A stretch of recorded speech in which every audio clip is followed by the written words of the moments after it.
This is the untold story of the making of the modern world. We follow the flow of civilization from the Middle East, an extraordinary place that is home to the founding cultures of history, a vital link between the continents of Asia, Africa, and Europe, an economic, scientific, and cultural birthplace of the world.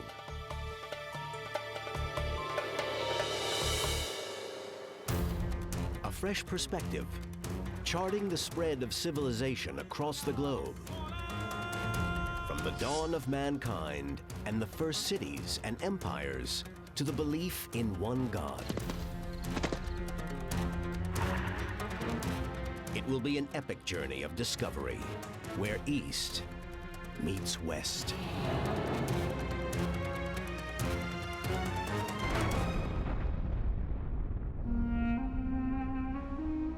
Mount Nemrut in modern Turkey overlooks the ancient river Euphrates. From here is a spectacular view of Mesopotamia. At the dawn of mankind, this land between the rivers Euphrates and Tigris was the cradle of civilization. Ufka baktığınız zaman doğuda, batıda, kuzeyde, güneyde sanki ayaklarınızın altına serilmiş gibidir. Ufkun her boyutuna uzanabiliyorsunuz ve oradan uygarlıkların nasıl bir araya geldiğini müşahhas olarak görebiliyorsunuz. At the top of Nemrut, hidden beneath huge man-made burial mounds, is the 2,000-year-old tomb of a king, Antiochus. Antiochus was of Greek and Persian descent.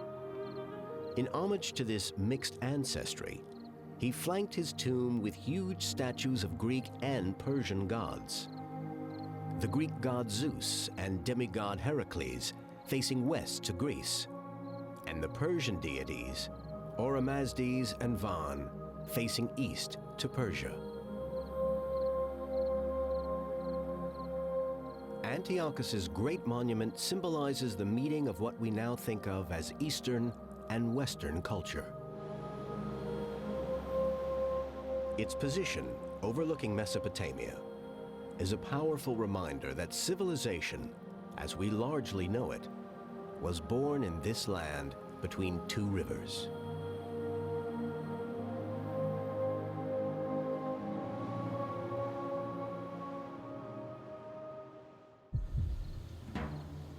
Before the birth of civilization, humans were nomads, tribes scouring the landscape for shelter and food. They lived by foraging and hunting.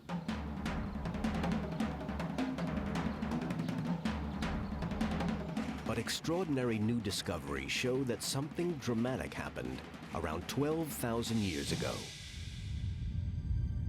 Excavations in Turkey at Göbekli Tepe show they stopped their wandering. For the first time ever, humans began to build. All these earthen mounds we see here are artificial. They are not done by nature, they are artificial, and they are containing other monuments like that one we excavated here. Inside these mounds, Professor Klaus Schmidt and his team are excavating enormous carved stone pillars. Incredibly, they are the very first man-made monuments ever discovered.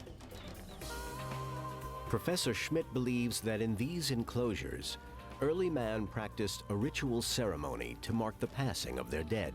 We have here vulture, a very big vulture, with his wings in such a position. There are more birds, there are snakes, there are other symbols, but there is a very big scorpion depicted here, and there are other animals, and here below there is clearly a human, and clearly there is no head on top of this body. And this complete image looks like an illustration of the netherworld, not of our world here. And so maybe it's leading us to the function of these enclosures being made for burial customs. The discoveries at Göbekli Tepe have completely revolutionized our understanding of early man. This kind of work is not a work done by everyone. it's a work for specialists. The people who did it still had been hunter-gatherers. But they are meeting here, they are making festivals, feastings here, and now they have the manpower to produce the monolithic pillars, to transport them and to erect them here in these stone circles. The building of Göbekli Tepe, the organization of labor and resources, the skilled workmanship involved, and the collective commemoration of the dead are proof of a complex society 2,000 years before man stopped his wandering.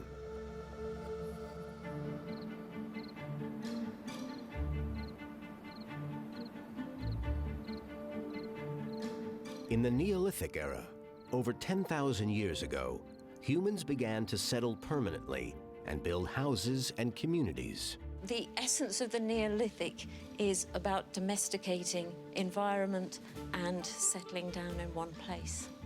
The Neolithic is the beginnings of our journey to where we are today. Evidence of this vital change has been discovered in southern Turkey at Çatalhöyük. Over 9,000 years ago, Çatalhöyük looked like this.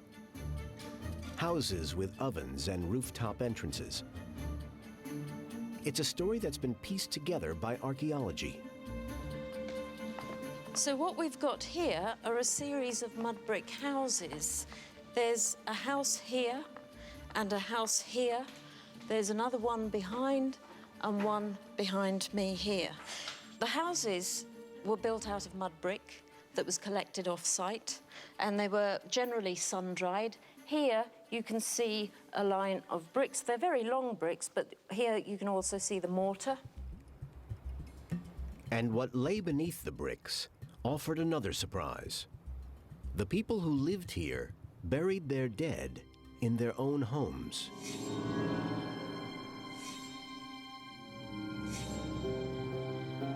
When people died, they were buried literally under their beds. So a hole would have been dug through this platform and the body placed inside. So literally, these people were living sometimes 10 centimeters, 20 centimeters above their lost ones. In some houses, we've found one, some houses have none, but then other houses have 15. The most we've found is something like 67 in one building. Bodies appeared as if ready for rebirth. And they were given precious items to take into their new life. We find a range of beads, stone, clay, shell, and bone beads. It is yet more evidence of emerging religious practice. And this developing society was able to take another revolutionary step. Here in Çatalhöyük, we find the first evidence of farming.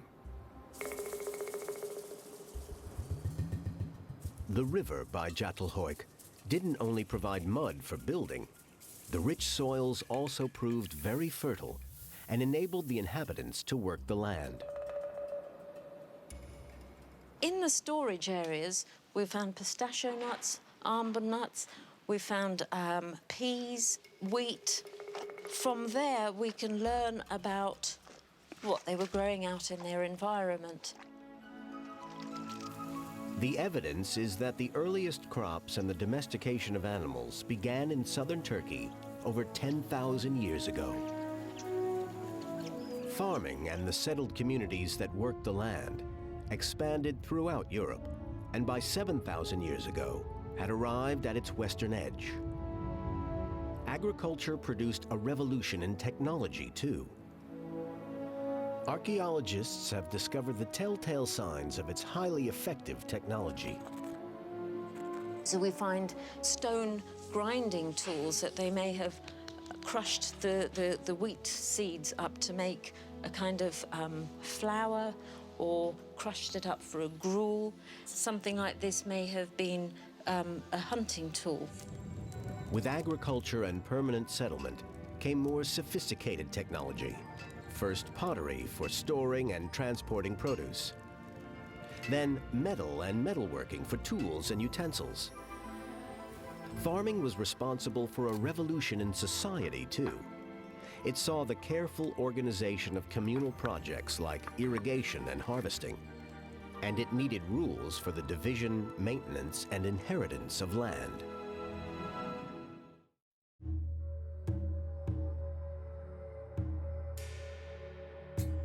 After the revolution of farming, the next great step on the road to civilization was an incredible invention, an invention that has shaped history and which is still crucial today: writing. One place where some of the earliest examples have been found is Mari, an ancient Sumerian city, sited on the banks of the Euphrates. It was well situated to profit from trade with Mesopotamia and beyond. Mari was built with a man-made canal running through its heart. To keep track of all the trade that passed through the city, Mari's inhabitants devised a special system. Scribes used a cut reed, pressing it into the surface of wet clay. The reed made a line with a wedge at the end, and these lines and cuts represent the very first examples of writing ever discovered.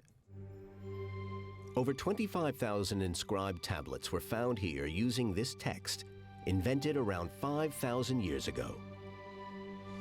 It is perhaps in some ways the most momentous achievement which Homo sapiens has come up with, the idea that you can make a set of signs on a surface which other people would recognize, and from that get the words of their language.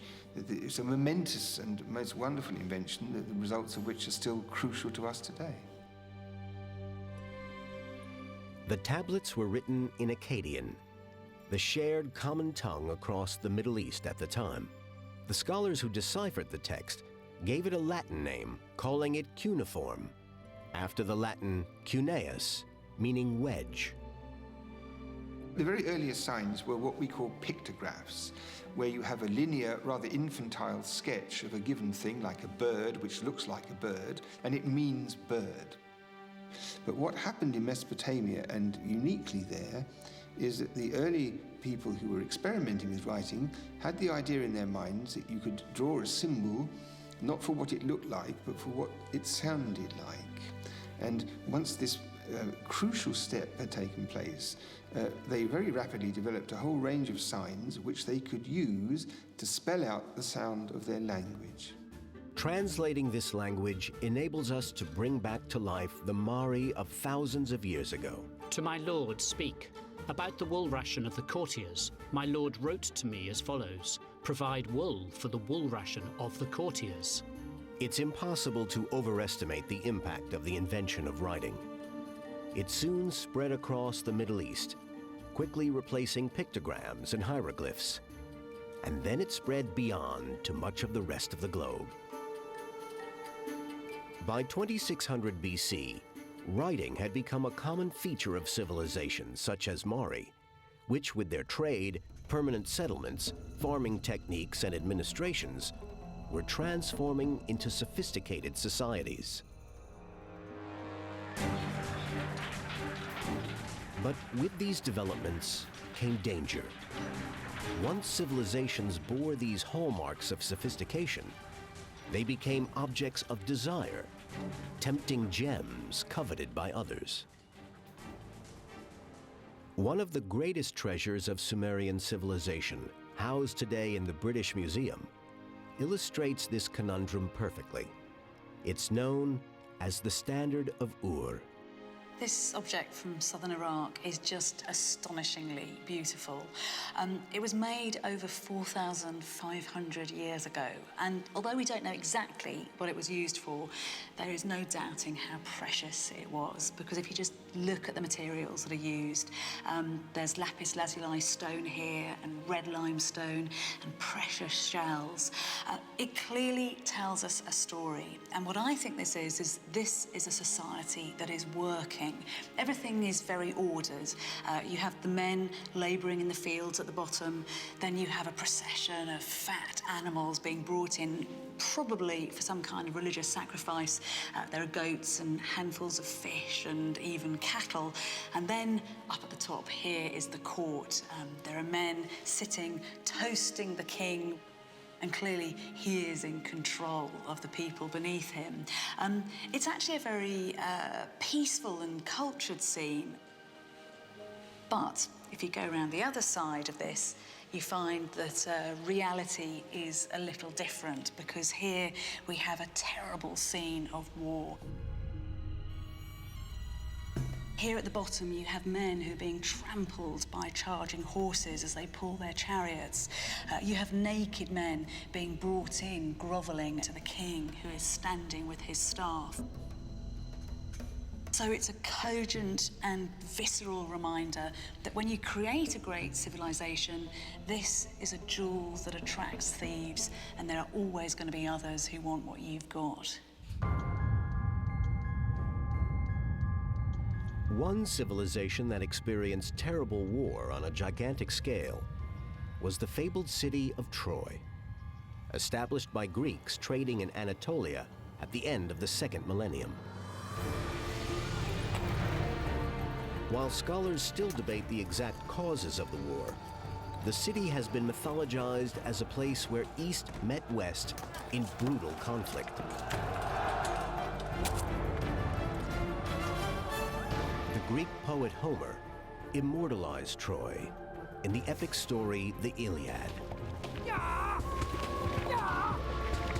Although we may think of the stories of the Trojan Wars as just a legend or a myth, archaeologists have found Troy. This is one of the most ancient entrances into the city. And we know that the Greeks really thought that the Trojan War did happen here. Homer's tale of the Trojan War reflects the real moment in history when the ancient Greeks began to expand to the older, more established civilizations of the East. Through expeditions, trade, and war, in the next centuries, the city-states of ancient Greece grew in power and cultural influence. When you look at the history of the relationship between East and West, it could seem just like a catalogue of retribution and counter-retribution. But actually, the whole time, these civilizations were learning from one another, and their fates were inextricably linked. War allowed not only for territorial expansion, but for immense cultural exchange.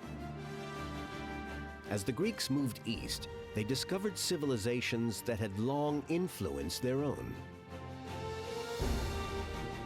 The celebrated King Alexander the Great of the ancient Greek kingdom of Macedon would discover this firsthand when he conquered large parts of the Middle East. When Alexander reached the ancient city of Babylon in the 4th century BC, he discovered the indelible mark that had been left by the East on Western ideas. At Babylon, Alexander found an incredibly advanced society, highly knowledgeable in math and science, demonstrating a level of sophistication unparalleled in the West. Babylon lies 53 miles south of Baghdad in Iraq. Some reconstruction of the ancient city began in 1983. The city had an illustrious history. The capital of the Babylonian Empire, and the largest city on Earth, with a population of nearly 200,000 people. It was surrounded by a high wall with beautiful glazed blue tiles.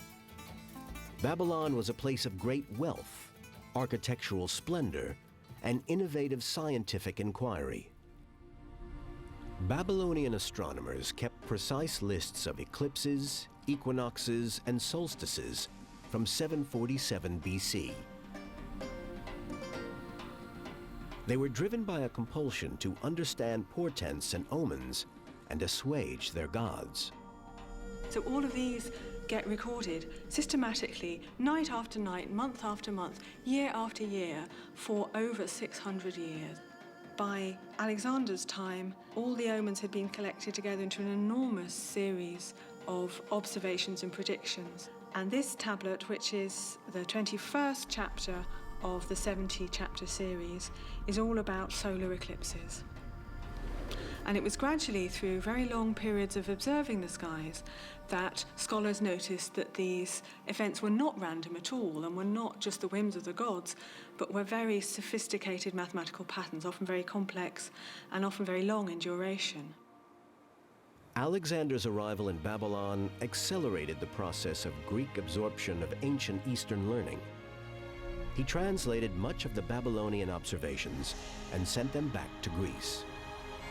So from the 4th century onwards, we can point to many, many very specific examples where we can be absolutely confident that individual Greek scholars had access to the writings of individual nameable Babylonian scholars, and that's really very exciting.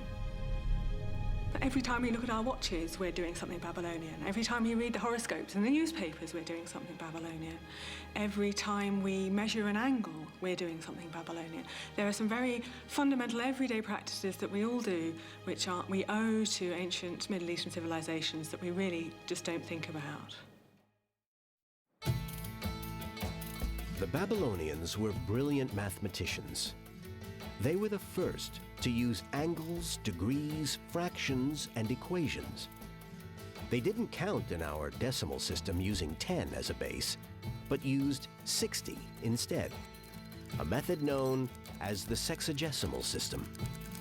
60 is a more versatile number than 10 to base a numeric system on, as it is divisible by 2 and 5, but also by 3. It's more flexible for complex astronomical calculations.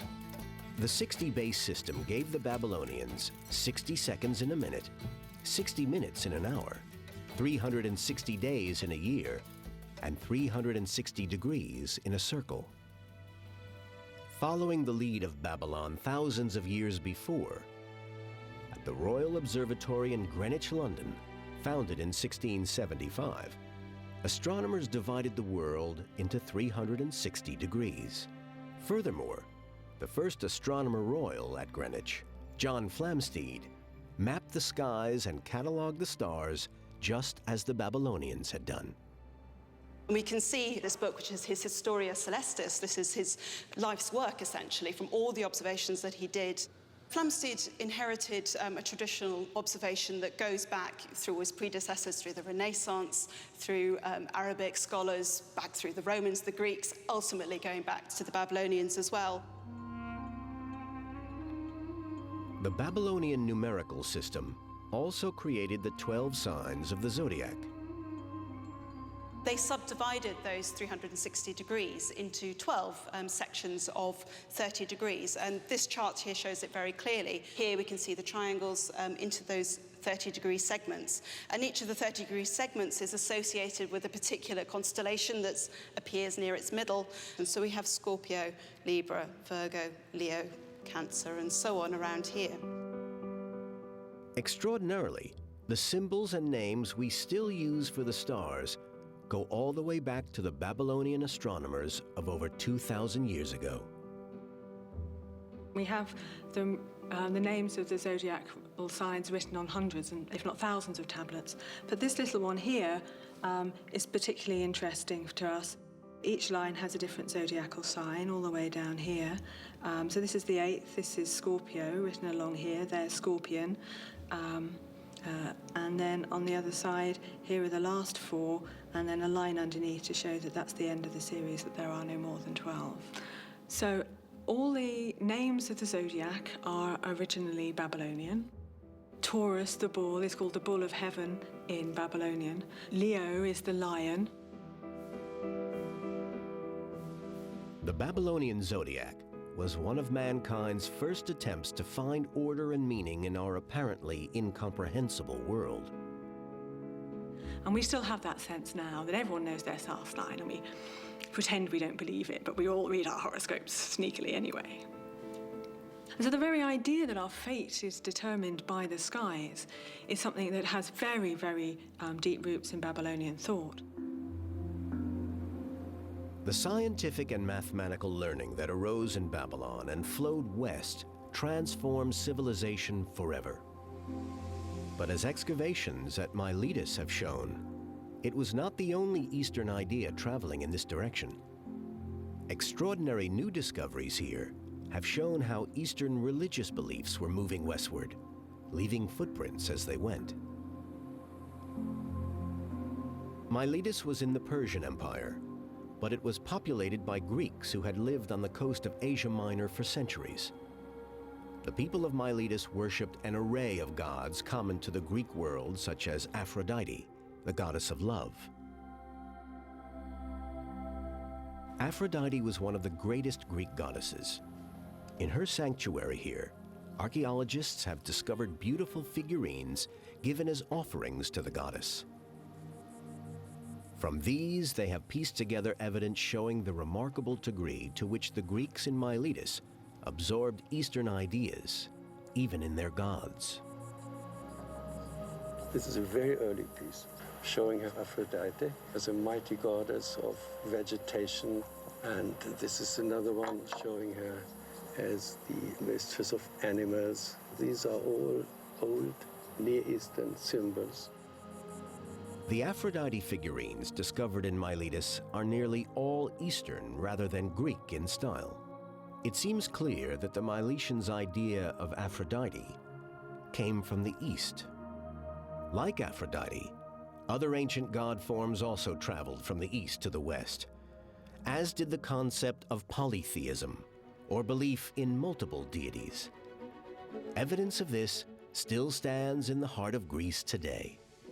The Parthenon, the temple to Athena on the Acropolis in Athens, survives as a fabulous reminder of the enduring power of the ancient gods. Many of the statues and friezes that once adorned the Parthenon are now in the British Museum in London. The Greeks thought that the gods were like humans, but just a bit bigger, a bit brighter, a bit shinier. Here you have Dionysus and Selene, the god of the moon, and Aphrodite, the god of sexual love. You have to realise that the ancient Greeks, gods and demigods and spirits were everywhere in the world. This was how they explained what was going on around them. So when they saw the tides rise and fall, when they saw the grain ripening in the fields, they knew, they didn't think, they knew that this was the power of a god or gods who would make this all happen for them. The Romans adopted the Greek pantheon of gods, adapting their names. Zeus became Jupiter. Dionysus became Bacchus. Aphrodite became Venus. The Greeks and Romans had hundreds of gods, one for every eventuality.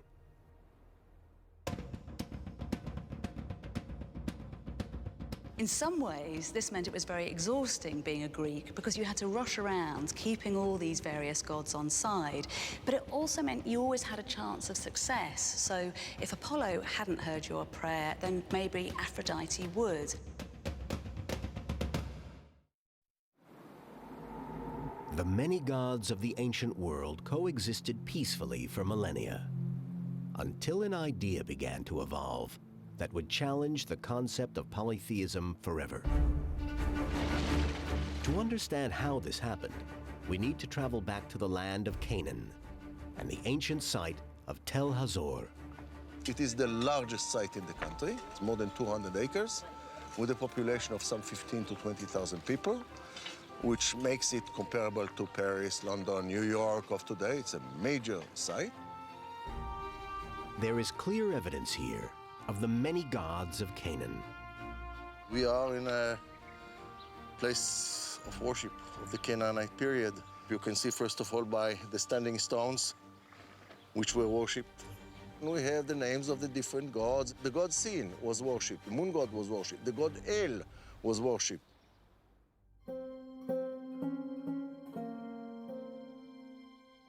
The Canaanites worshipped a pantheon of gods, headed by El, his wife Asherah, and Baal.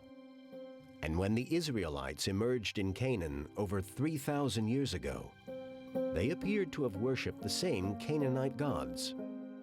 The chief god of the Canaanites is called El. So is called the chief god of the Israelites. He's called El, or Elohim. There is no question that a lot of cult practices and ideas were taken over. The Bible confirms that the Israelites worshiped these Canaanite gods. And so in the early books of the Bible, we see a struggle for the hearts and minds of the Israelites. A battle between the old pagan Canaanite gods and the one God who revealed himself as Yahweh. אנוכי אדוני אלוהיך אשר הוצאתיך מארץ מצרים מבית עבדים לא יהיה לך אלוהים I am אחרים. Yahweh, your God. You shall have no other gods before me.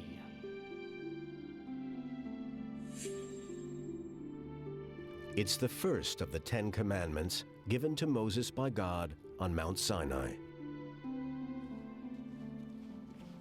Right, so this is what we have in the time of Moses. A commandment of worshiping the one without negating the existence of the others. The Israelites had Yahweh as their God, but they didn't yet conceive of him as the only God. Despite the commandments and the warnings of Moses and other prophets, the Israelites still persisted with the worship of other gods, including females. This little clay figurine was found in my excavations in a large site in northern Israel, south of the Lake of Galilee, called Tel Rehov. The figurine is nearly 3,000 years old. It's an example of thousands of female figurines discovered throughout the region in the Israelite period. She's holding here a baby. She's holding a baby. So she's a mother. She's a mother goddess. Experts believe this is the figure of Asherah. The Israelites were still worshiping this Canaanite goddess. They imagined her as the wife of their god Yahweh.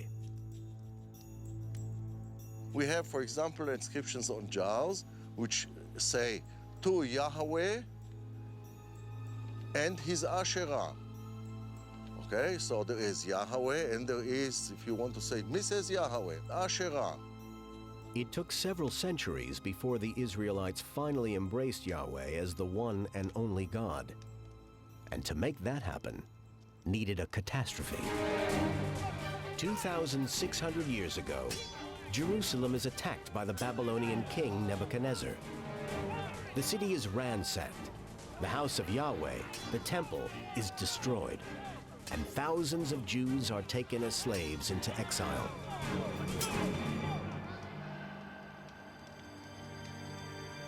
Yahweh seemed defeated. It was a theological catastrophe because the simple fact was that the God of Israel was defeated by the God of the Babylonians. This was the way people looked at it at that time, and they had to explain what had happened. They had either to yield and forget all about this and be part of the Babylonian culture, or they had to come up with this with an explanation. In captivity in Babylon, the Israelites developed a revolutionary explanation for the defeat of their god, Yahweh. They came up with an amazing, way of philosophic already, explanation of what exactly had happened and how it came about that the God of Israel was supposedly defeated, but in fact he won, They say, well, let's think about this. The God of Israel is so powerful that he is universal, that he rules everything, that he decides everything, that he sent the king of Babylonia. The king of Babylonia was no more than a little pawn in the hands of the God of Israel to be sent to punish the apostasy of the Israelites. No more than that. The winning God wasn't the Babylonian God. He was Yahweh using the Babylonians to punish the Israelites. So Yahweh is not just the Israelites' God. He's the Babylonians' God. He's everyone's God. An unknown prophet given the name Isaiah created the first defining statement of monotheism and changed the course of human history. There is no other God besides me. I am the creator of good and evil. I am the creator of light and darkness. There is no one beside me. It's absolutely a watershed moment in history. There's a sense in terms of religion that it's maybe the greatest idea. But the Jews did not spread their brilliant new idea to the rest of the world. That was the work of another religion built on the foundations of Judaism and arising in the Middle East, Christianity. Because Christianity arose from the teachings of Judaism, the two religions share many beliefs. Both look to the figure of Abraham as a founding father of their faith. The story of Abraham first appears in Genesis, the first book of the Jewish Bible. When you open the Bible, you very quickly come to Abraham. And basically the whole Bible from then on is the story of one man's family. Everything is about his encounter with God, his experience with God. And I will make of thee a great nation. The defining moment in Abraham's story, why he is synonymous with monotheism, came with a command from God. Take your only son, your beloved son, and go to the land of Moriah, and there you will sacrifice him to me. But on the crucial moment, there is a voice from heaven. Don't touch the child. I don't want him to be sacrificed. You have proved yourself to be loyal to God. While Judaism and Christianity agree on the importance of Abraham, some details of the story differ. In the Jewish tradition, Abraham's intended sacrifice was in Jerusalem. Jews erected a temple here to commemorate the spot. It was said to be one of the greatest buildings in antiquity. The temple was destroyed by the Babylonians, rebuilt, then destroyed again by the Romans. The surviving Western Wall is one of the holiest places in Judaism. It's impossible to be precise about Abraham. Biblical chronology suggests he lived nearly 4,000 years ago, but there's no hard proof of his existence. There's no archaeological evidence of Abraham. He didn't leave a monument somewhere in the desert saying Abraham was here.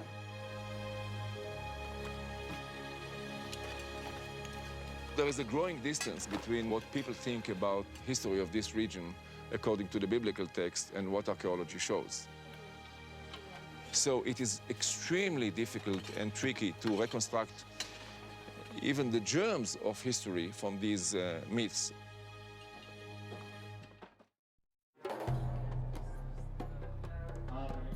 In addition to following the Abrahamic tradition, Christianity worshiped Jesus Christ as the Son of God. Jesus Christ was born in Bethlehem. The Church of the Nativity marks the spot where it's believed he was born.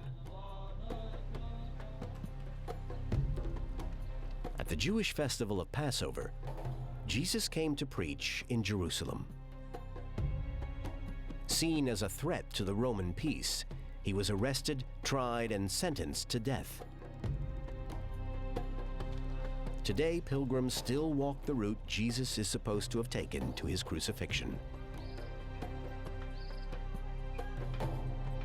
The route ends at the Church of the Holy Sepulchre, the traditional site of his crucifixion and burial.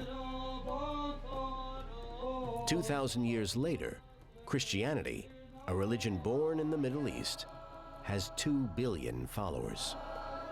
But how did the Christian version of monotheism finally overcome polytheism to be the largest religion in the world? Jesus Christ himself didn't invent a world religion. He lived a life and he was an exemplar of his faith.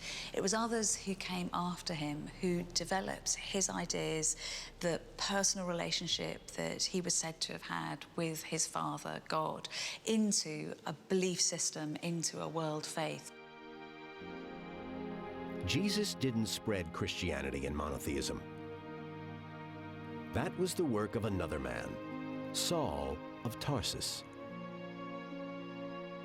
Blinded by a vision of Jesus, then miraculously healed, Saul took up the faith and changed his name to Paul.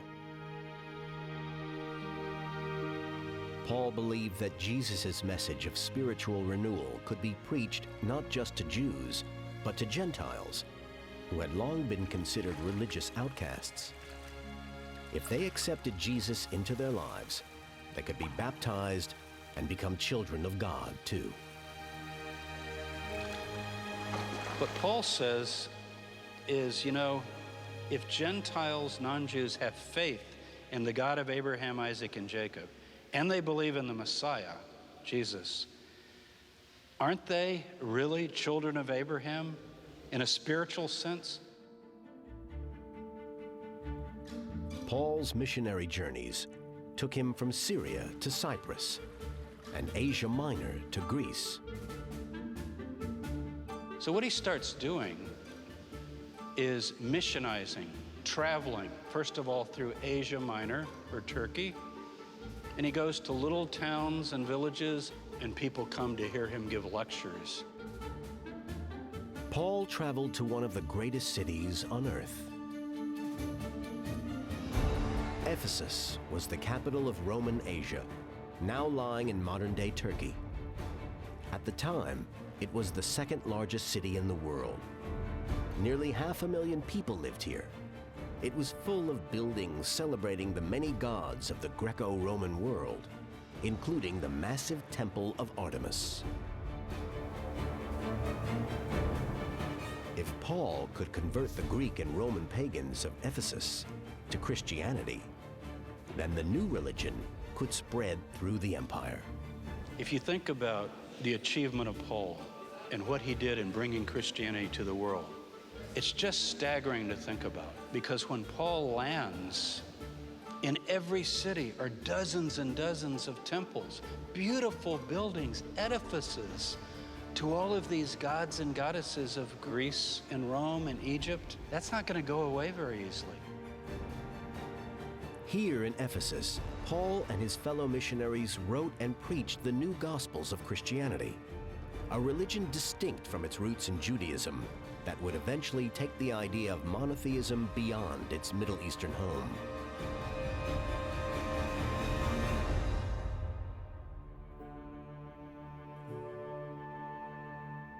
Paul took the Christian message from the Middle East to Rome, the capital of the empire and the heart of paganism. Here Christians worshipped in secret. Soon Paul incurred the wrath of the pagan authorities. Paul is believed to have been executed in Rome in the reign of the Emperor Nero. Christianity continued to be a persecuted religion in the Roman Empire. Christians were regularly martyred for their refusal to accept the Roman gods. It would take another 250 years and one final battle for monotheism, or the belief in one God, to triumph. On this bridge where I'm standing, the Milvian Bridge, this great battle took place. There's a sense in which you could say monotheism hung in the balance on this bridge. In the year 312, two armies met here outside Rome at the Battle of the Milvian Bridge. On one side, the army of Constantine, the emperor of Rome's eastern provinces. Opposing him, Maxentius, a usurper. Maxentius's army was driven into the Tiber, where Maxentius drowned. In the great forum of Rome, Constantine erected a triumphal arch as a symbol of his victory. The following year, the new emperor proclaimed religious toleration in the Roman Empire. 70 years later, Christianity became the official religion of the Roman world. It's the triumph of an idea, the belief in one God, an idea that came from the Middle East and now dominates the West. It's also an idea that has been taken on by other religions. In the following centuries, a new monotheist religion, Islam, embodied and adapted the faith of Abraham, spreading at rapid speed across the Middle East and beyond. Allahu Akbar, Allahu Akbar. It is a continuation of the Middle East's extraordinary influence on Western beliefs, learning, and culture.